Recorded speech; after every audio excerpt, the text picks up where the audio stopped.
Hello and welcome to the Tough Girl Podcast, a 3-time award-winning show that aims to motivate and inspire you while increasing the amount of female role models in the media, especially in relation to adventure and physical challenges. I'm your host, Sarah Williams. If you're passionate about adventure, challenge and learning from women who have overcome obstacles and achieved remarkable things, then this is the podcast for you. Every Tuesday at 7 a.m, new episodes go live featuring incredible women who share their stories, insights and tips to help you achieve your dreams and goals. You can support the Tough Girl mission by signing up as a patron. Visit Patreon, patreon.com/Tough Girl Podcast. Keep listening until the very end as I share more information about what's going on with me with Tough Girl Challenges, give shout outs and recommend other Tough Girl Podcast episodes. More information can be found at toughgirlchallenges.com.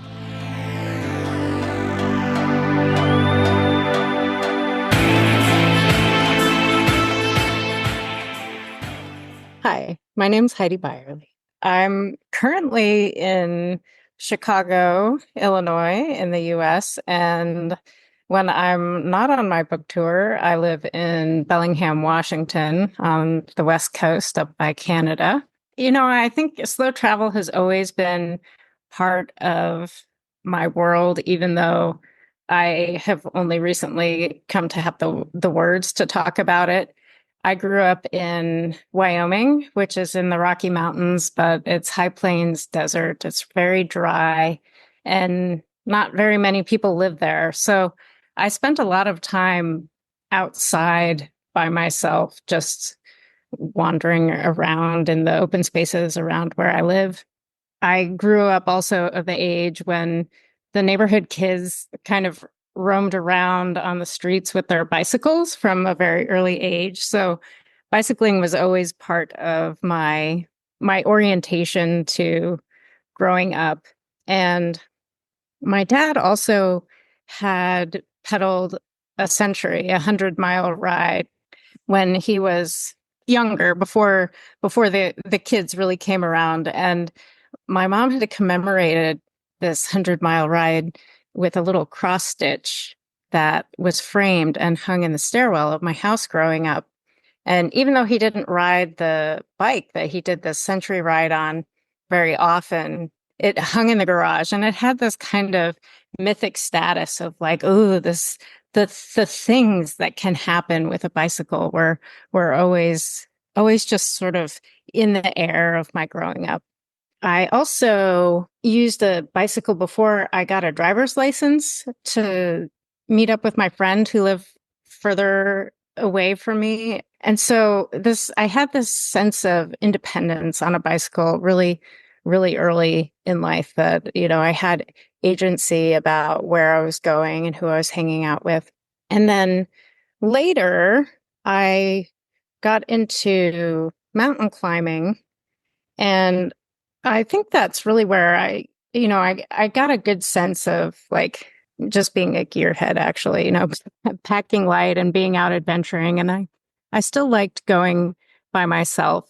And then I decided that mountain climbing wasn't the thing that I should be doing. I think I was more in like a financial restraint mode. And so I was doing things more locally, and I started bike commuting around town where I lived. And then the impetus of me biking across the country was born out of trying to alter my financial situation. It coincided in the US with the 2008 recession. And I was just in a really down, lonely place and wanted to make something different out of my life. And there were these jobs that I was interested in about active transportation planning. And I didn't have a degree to qualify me for consideration. So I thought, well, while the economy is not doing very well, maybe I should just go to school, get the degree, and then when I get out, probably the economy will be better and I'll have the opportunity to enter into this career field that is really interesting to me. So I went to school, but it didn't do what I thought it might. It stripped away some things. Like the deadlines for school were just incredibly intense, and I couldn't see my friends because I just didn't have the time, the the wherewithal. And so I was kind of going on this downward spiral. And by the end of the first term, all I wanted to do was ride my bike. I was like, just enough with the school thing. This seems like a big mistake. Let me just be on my bike and life will be beautiful. And at that time, my mom sent me an email that was about this Preserving Historic Road conference on the other side of the country. And it was in the following September. So it was 9 months in the future. And she was like, well, let's go to this conference and hang out with your uncle who lived there. And I didn't give it a whole lot of attention. I was like, that doesn't sound like me spending my time on my bike. But the topic was interesting to me.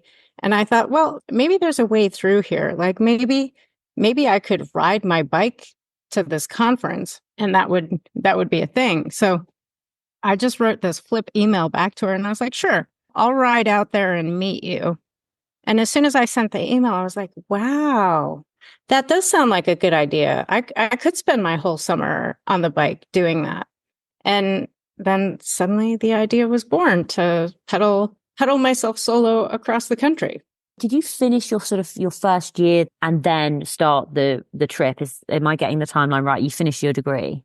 That's right. Yeah. So it was a master's degree, 2-year program. So I did the cross country bike ride between the first year and the second year. And then it served as the research for my master's project. Had you done sort of a big solo endeavor like that before? Well, nothing quite on that scale. Before I started school in 2009, I had done my very first long distance bike tour. It was 2 weeks. I rode from Oregon down to San Francisco in California. And that was really a really empowering experience for me, just to have covered that distance under my own power. And I had also been, many years before that, I had been a mountaineer and had gone mountain climbing by myself before. So I wasn't a stranger to solo adventures or putting myself in risky situations without anybody around or knowing where I was. It wasn't something that I really stopped to think about, like, am I going to go on this trip alone? It just seemed like a normal and natural outgrowth for me to make that decision. And I know that not everybody is wired that way. Are you a planner or are you more go with the flow? I think it's a balance. I mean, I like having some idea of what I'm getting into. I like something to point toward. And I also like keeping things flexible. I think one of the things that I learned during my bike ride across the country was that I had too much stuff on my plate. I was blogging every day. I was doing research. I was trying to connect with communities. I had 10 hours of pedaling to do every day. There was just so much stuff on my plate that I couldn't give myself the flexibility to go on side trips or spend an extra day somewhere if I wanted to. And by the end of that trip, I wasn't enjoying it very much. And as I was talking to other people, I realized that part of why I wasn't enjoying it very much was I had all this pressure to get to the conference on time, to be doing all of these things. And it kind of took the pleasure out of side trips and spontaneity. I'll give another example too. Last year, I spent some time in Europe, and I went with my partner. It wasn't solo, but we had a couple things we wanted to do and had made a few plans. I do like to plan a little bit ahead of time. I'm not super comfortable just showing up somewhere, especially in high tourist season, and expect to find exactly what I'm looking for in terms of lodging or other kinds of experiences. So we had this plan to be on the train and go down the Mediterranean coast. And then it wound up being too hot for me to feel comfortable doing that. So we totally scrapped our plans. And I was like, okay, well, let's just find places that are cooler and go there. And so it was really kind of a beautiful mix of, we had a plan, we scrapped the plan, we went and we were pretty spontaneous. And then because it was also high season, we realized that we had to do some planning. We needed to plan out a week in advance or something like that, so that we actually had a spot on the train, or we actually knew where we were going to stay once we got off the train. So yeah, it's a mix of two. I think one of the things that I'm sort of, I don't know if so never, I've always struggled with, it's something that I've maybe just become more aware of, is that there's so much stuff that I want to see. There's so much stuff that I want to do. And actually I do, like, I love it when I am busy and I'm achieving and I'm out there and I'm doing what I love. But then on the flip side of that, I also know that I'm getting very tired and I get to the point where I don't necessarily like appreciate it anymore. And it becomes, especially with your Cycle Across America, I do a lot of hiking where, and I do it for work, but I'm sharing on social media. So I'm doing daily posts and daily updates. And you're almost like never switched off. So even though you're doing what you love, it's sometimes the enjoyment can falter a little bit. And I almost just want to go back to, I suppose, the bike ride that you did. And I suppose reflecting back, how would you have done that differently, knowing what you know now? Or did the slow travel come in after you'd had this cycling experience? I think there's a lot of different ways to slow travel. And one of the things that I think is important for a transformative slow travel experience is being present. And I have been experiencing this actually this year also while I've been out on my book tour. And I'm really empathizing and connecting with you around the social media piece and how that affects a travel experience, because there's a certain amount of slow travel is asking you really to set aside all the distractions and noise and just be really present with your experience in the moment, and looking for like, yeah, like what's the best Instagram shot, or what's the angle I'm going to be using this experience to illustrate. What I've been finding, or like the balance I'm trying to strike with that, is giving myself the opportunity to have the travel experiences without being immediately responsible for posting something about it. So I get to keep the experience for myself for a little while. And there are some that I think lend more towards like, oh, this was so crazy, I really want to share it with people. But it's kind of born out of just being in the delight of travel. And so thinking back to my bike ride across the country, yes, the enjoyment of that, I don't know, like that time with yourself, really, I think gets minimized or compromised by the activity of, I have to crank something out. I have to be out in the world. I have to be present. It's, but also on my bike ride when I was in Wyoming, I had this long period of time where, I was just on my bike, in my experience, in the landscape. And that had a really profound and touching effect on me. And then there was also this sort of beautiful thing that happened, was that there was no cell service where I stopped for the night, and there was no way to connect. And so that gave me also this really, really delicious opportunity to just be with my experience. So yeah, I think finding the balance between having a travel experience that is uniquely your own. You're not traveling for other people. You're having your experience, and then giving yourself some time to, if part of what you need to do is share out about the experience, what is the lesson or whatever, is it's, having a transition, having a buffer time between, this was a very personal thing that I needed to rejuvenate myself, as opposed to, I did this thing for other people and now I just feel depleted. That makes sense. It does. And I've read some of your blog posts and you talk about being sort of more of an introvert. And I was just wondering, how does that impact on your travel experience? Do you need to sometimes be more extrovert in order to connect with people, especially if you're doing research and you need to speak to people? And how does that impact on your travel experience? Well, when I'm by myself, I think that's part of the I like traveling alone because I get that introverted experience, even if there are people all around, right? Like why introverts like hanging out at coffee shops by themselves. Like you get the feel of a place without necessarily having to engage with a whole lot of people. And I'm actually really genuinely interested in people's stories. And what works very well for me is to do it one-on-one.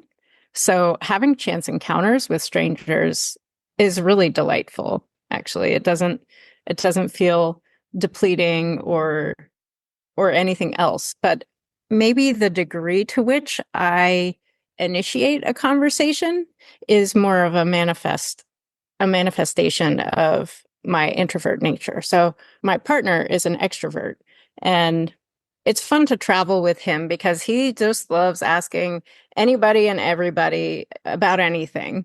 And I like to go along for the ride, and we have some fun experiences. And when I'm by myself, though, that isn't at all how I enjoy doing things. I would rather wait for those moments of synchronicity to pop up rather than like initiating conversations with everybody.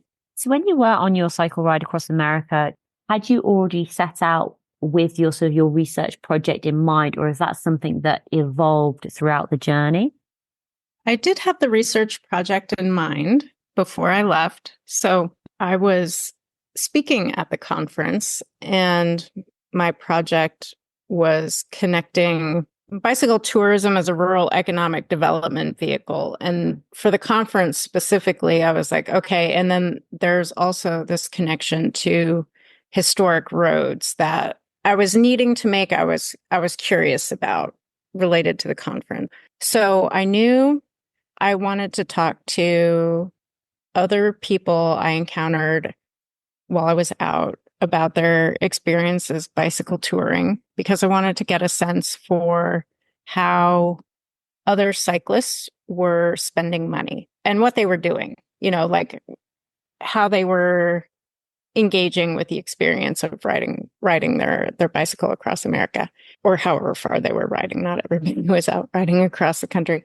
And then in the communities, I had this partnership with Adventure Cycling Association. I was following one of their established cross-country bicycle routes, the Trans-America Trail. And at the time, they had these window decals that they wanted to engage businesses along the route and have them post these window decals so that cyclists knew that they were a bicycle-friendly business. And it was kind of like signing the route with these window decals. And so I had this job as ambassador, and I really did appreciate the collaboration with Adventure Cycling. So I had this sticker basically that was an opportunity to start a conversation with business owners when I got into town to find out how they perceived touring cyclists, if they were good guests, what kind of economic benefit they might bring to their community, were they considered pesky, all sorts of things I was curious about. And then I had my planner's hat on too, so I was observing the places I was traveling through. Like, what were the communities like? And what were the opportunities? I used myself as a research subject too. And because I was being an ambassador for bicycle tourism, I wanted to make sure that I spent money in the communities. It seemed appropriate that if I were going to ask people if bicycle tours were bringing money into their communities, that I would also be investing in their towns. And so, all right. So I was having these conversations. I would take pictures along the way. I just want to remind people, this was 2010. The iPad had just come out a few months before I left on the trip, and I decided not to take an iPad with me. I had a laptop. So I was taking pictures. I had a blog. I was blogging daily. And the blog largely became my research notebook. And I also had a journal that I would take some notes in at the end of the day. Usually while I was pedaling, I wasn't writing anything down. I might be taking pictures, but I wouldn't be writing anything down. So at the end of the day, I would take some notes. If I encountered a bicyclist, I would write down what I remembered about that. And I had my receipts and I picked up all kinds of maps. And so I had this materials of the places that I went through. And then I relied on my memory. So that's part of why the blog was so helpful. I wound up being kind of like 2 days behind on the blog, but I could remember 2 days worth of conversation and material. And then I would put it in the blog. And then, my brain space was available. That's how I kept track of things. No video, no lives. It was before selfie cams, I think. So it was a little hard. And before GPS, so navigating via map and compass? I think bike directions by Google were in their infancy. Airbnb was just like a very new thing. So Adventure Cycling Association has these maps, and they might have had digital directions, but I didn't want to be reliant on having to charge devices and things like that. So I went with paper maps. And sometimes I found myself in places where my bike map wasn't sufficient, and I might stop at a gas station and look at a map or ask somebody for directions, but I wasn't using GPS. No. Magical moments, those special memories when you look back on the journey, what springs to the top of your mind? Well, definitely some of the people that I encountered produced some very magical moments. Early in my journey, I met a woman. I was in this town called Halfway in Oregon, and I was at the library because there was a Wi-Fi connection. I was sitting outside because the library was closed, and there was a woman there who had been tending the garden, and she asked me where I was staying that night, and I didn't know. And she said, "Oh, well, you should come stay with me and my husband. We often host cyclists." And I had such a wonderful time with them. They were gardeners. Like, one of the things that I really missed about being in rural America was eating salad greens. And they had this beautiful salad from their garden that we ate. And we sat outside on the patio and watched a storm roll in. And it just was a very magical experience of just feeling like comfortable and at home. I had a very friendly man in Montana offer me an airplane ride of the area, which was also very magical. I don't know if I'll ever go up in a 2-seater airplane again, if I ever had done it before. But that was really a really special treat. I had somebody, when I entered into Missouri, give me some information about what I was headed into. And he said, "Oh, all the men in Missouri are friendly." And I was like, "Oh, that's an interesting thing to share." And he's like, and anybody who's anybody has pie at Cookies. So I went to Cookies Cafe to check out the pie. And Cookies was this just delightful place. I mean, they had these log books that I was like, wow, like all these cyclists who I saw on the road have written in these log books. And because I was doing research on bicycle tourism, I was like, wow, this is like such a great wealth of information about bicycle tourists. Like, how come people don't know about this? This is cool. And the pie was amazing. And, it just was a really fun, wonderful experience to be there. I also had some people come to my aid when I was having a hard time in the heat, which is miraculous, I think I would say. It just seemed like divine intervention, these people showing up to help me in my time of need, and just having the very authentic experience of being in their home and being introduced to like the bits of their life that they loved and enjoyed, and just sharing that with me was really touching and powerful. And then there were also, there's this couple from Wales, Mary and Dermot, who I kept meeting on the road in the most random places. And there was something, also just absolutely delightful about bumping into really kind, generous people in the places I least expected to find them. You mentioned at the start about sort of slow travel and that you sort of initially didn't really have the words to understand it. When did you start noticing a change in how people traveled, or that people it wasn't just becoming a tick box exercise of trying to visit everywhere and do everything? They're wanting to travel slowly. They either wanted to spend more time living in different areas, and I suppose almost in a way just be a little bit more climate friendly in how they travel. So whether it is, taking the bike, etc. When did you start noticing that slow travel was becoming more, I suppose, more common, or the language was starting to be used more frequently and it was becoming a thing?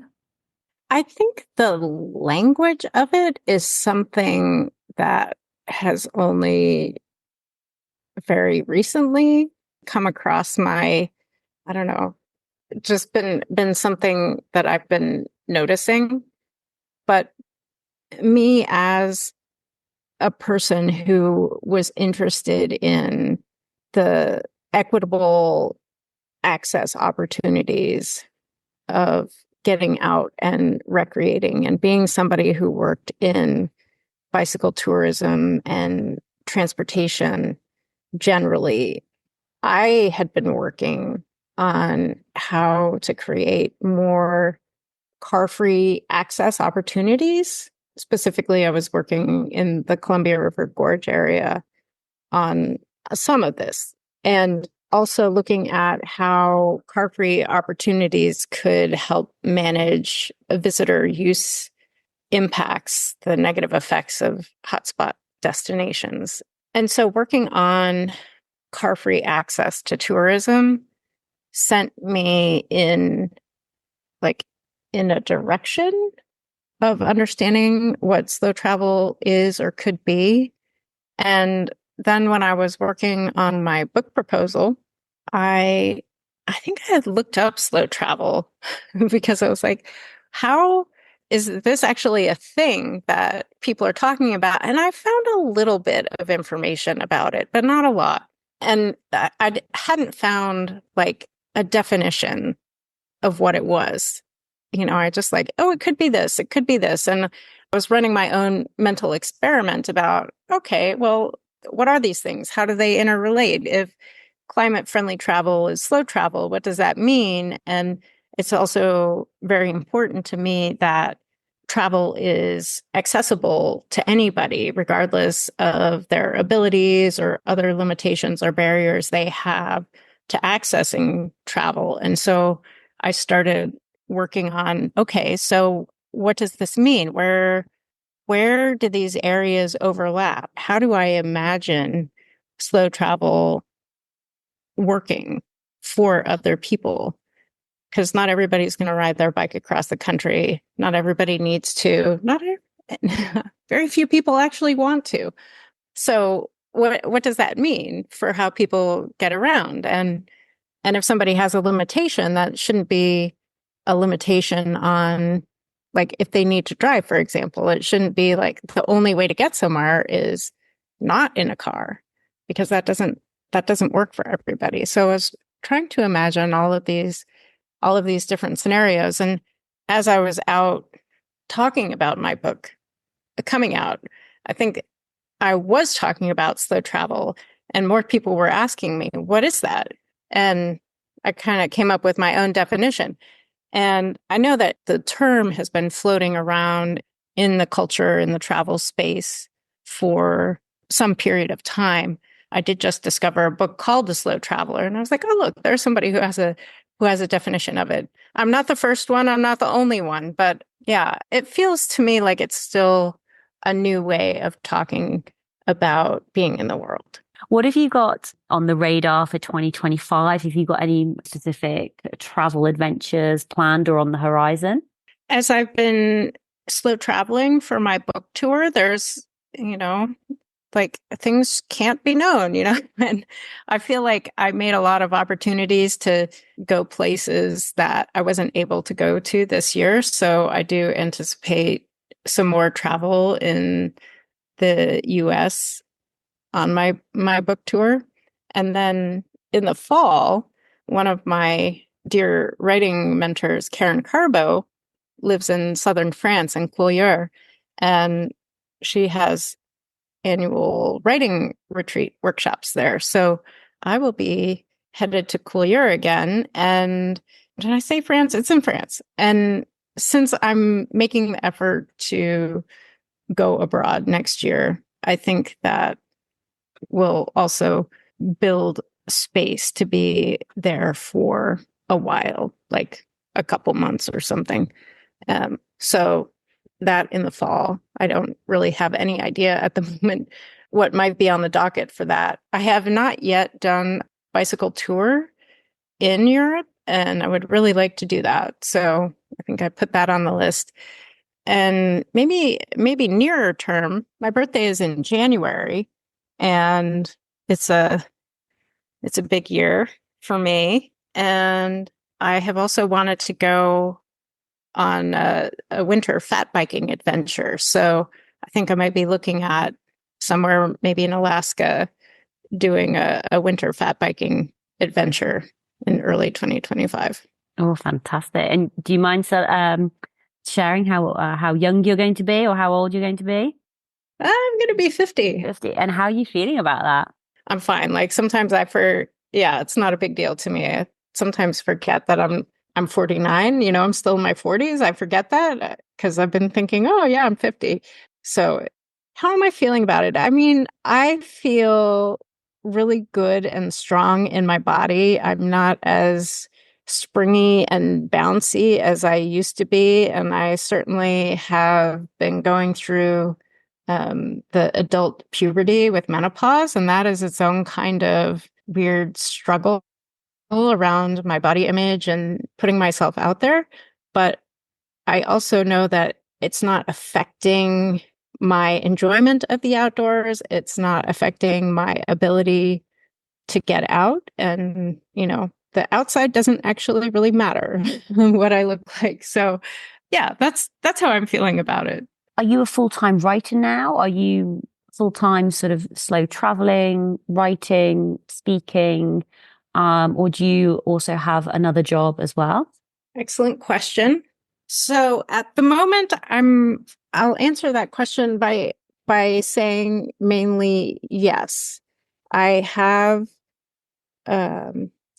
the opportunity right now to really be focusing on getting my book out into the world and talking about slow travel. And it feels like a very fertile opportunity for me to make a pivot with my work that I'm still being introduced to what it is. So right before the pandemic, well, let's just say it was the pandemic that changed the trajectory of what I was doing, where I had been working in transportation, recreation, and tourism as a consultant, and I was looking for other employment opportunities in that area. And when the pandemic hit, that sent all of that activity it didn't send it anywhere, it just halted it. And I got involved in providing communications and operations support for financial advisors. And so I've been kind of had my head in learning financial matters and topics, not necessarily providing advice, but communicating that information and working with people who are seeking assistance with their own finances. And I feel like there's a beautiful thing coming. I am a small business owner, and I'm imagining that my experience out slow traveling this year and working with my book and considering the possibilities for like what I want my contribution in the world to be, I feel like there are opportunities bubbling up and emerging. One of those is writing another book, more specifically about slow travel. and offering some courses, but all of those things are still in the works. So I'm figuring it out. Excellent. And Heidi, how can people connect with you, find out more information about your life, read more about slow travel, about your book? Where are you most active on social media? I would love to connect people, with my thinking about slow travel, my book and other things. My website, really easy to get to at HeidiAcrossAmerica.com. And there's links to connect with me there. I have a Facebook group called The Wonder of Slow Travel. I would love to connect with people there. I'm definitely active on Facebook. I'm active on LinkedIn, and I'm active on Instagram at Heidi Beierle. Those are the main areas. I do love to be in touch with people, so do my best to respond to emails if people want to actually have a conversation.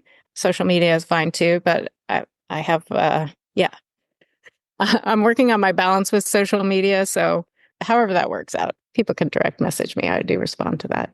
Awesome. And Heidi, I'd love for you to have the final words of advice, final words of wisdom for other women out there who'd like to take on a different challenge, do something which is outside of their comfort zone, do more slow travel. Apart from just do it, what advice would you like to share? I think anybody can make slow travel their own. And the three principles that I like to think about are, the first one is micro travel and mindfulness. This idea that if you don't have a lot of time or resources to go anywhere, you can still slow travel nearby, close to home. So this might be as simple as going outside and experiencing the weather, or taking a walk in your neighborhood, or going for a little bike ride, or whatever it happens to be. Go paddle out on the water if you live by water. The second one, the destination is not as important as the experience you're having while you're moving, while you're getting somewhere. So a bike ride is a good example, a bike tour. I think you were just recently hiking the Camino de Santiago, that kind of thing, where it's the experience of being in motion that is the destination. And then the third one is this idea of living somewhere else.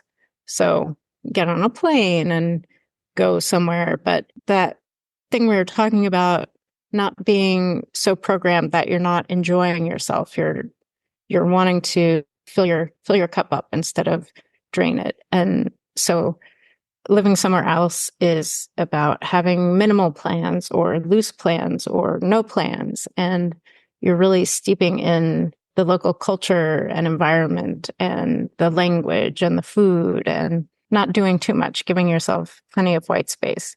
And you can do these things in combination, right? So if you were doing a micro travel, live somewhere else, that could be spending time in the garden and just really noticing what's happening in the garden.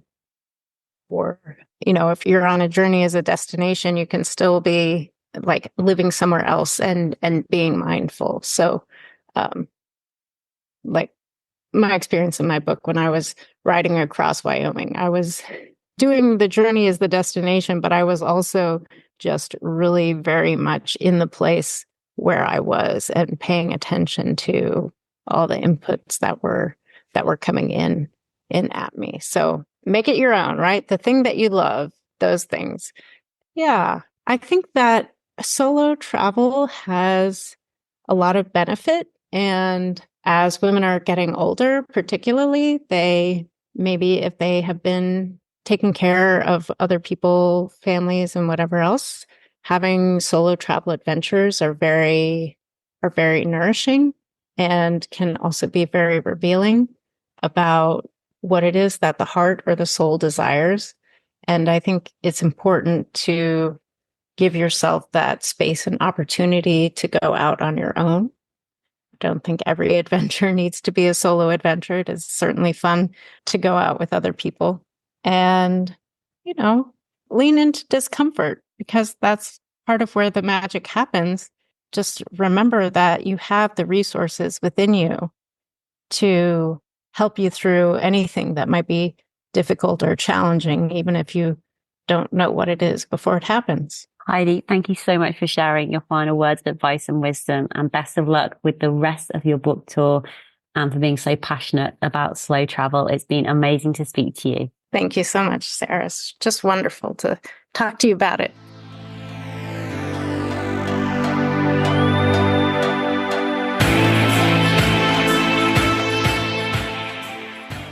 Hey tribe, how you're doing? It's Sarah here. Just wanted to drop by, say a quick hello, check in on you all, see how you're all doing. Massive thank you to Heidi for sharing more about her passion and love for cycling. And you could be listening as you're cycling at the moment, whether that's outside, whether that's indoors. You could be listening to the Tough Girl podcast while you're out on a walk in the great outdoors.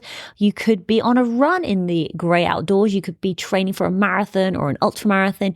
You could be at the side of a mountain, lying in a tent, waiting for summit night. Wherever you are listening to the Tough Girl podcast, thank you so much for choosing the Tough Girl podcast. Thank you so much for telling your friends about it. Thank you for downloading episodes. Thank you for supporting the mission and the work that I do to increase the amount of female role models in the media. It really does mean a huge amount. Just want to give you a shout out.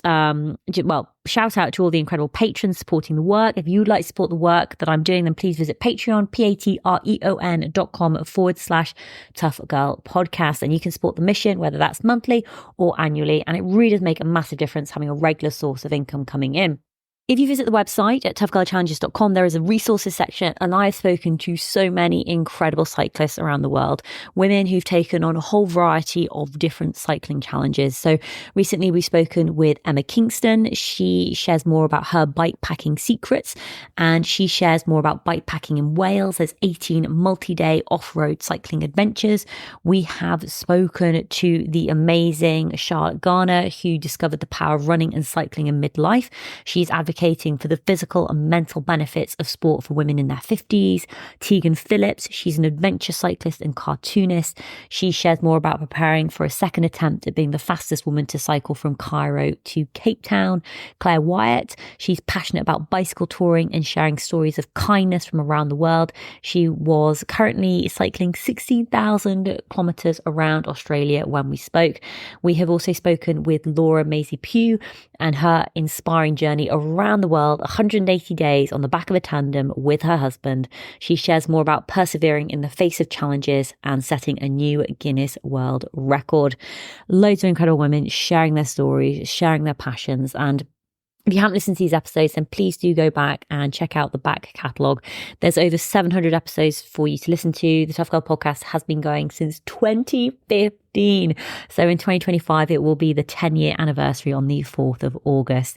Little update from me. What have I been up to? I've been back in the gym. I've been training hard. I had a few issues with my ankles after I rolled them numerous times. I've decided, you know what? Enough is enough. So I've been doing a lot of strength training, and I went to see a physio as well. He checked over my ankles, gave me some specific exercises that I can do to strengthen them. And I've also been working with my PT on that. So the plan is to bulletproof my ankles. I'm also working on my deadlifting strength. I'm currently up to like 82 kilograms, trying to get to 100 kilograms deadlift, but that might take a couple of weeks. But I will keep you updated. I do share more about what I get up to in my downtime on Instagram at Tough Girl Challenges. So please do come and follow along. Last year, you will know that I was out in New Zealand, hiking the length of New Zealand from the top of the North Island, Cape Reinga, all the way down to Bluff in the bottom of the South Island. Those vlogs are going live now. So if you go and visit the Tough Girl Challenges YouTube channel, every Friday, Sunday and Wednesday, new episodes are dropping from that challenge. So go and check it out, hit that subscribe button, follow along. And so the November, December episodes are from the North Island. In January, February, there will be episodes coming from the South Island, and after those episodes have gone live, there will be new vlogs coming out from my adventure on the Southwest Coast Path. Thank you again for listening to the Tough Girl podcast. I really appreciate it. All that's left for me to say is, wherever you are, whatever you are doing, give it your all, give it 110%, get after it, go for it, believe in yourself, because I believe in you. Take care, lots of love, and I'll speak to you soon. Bye.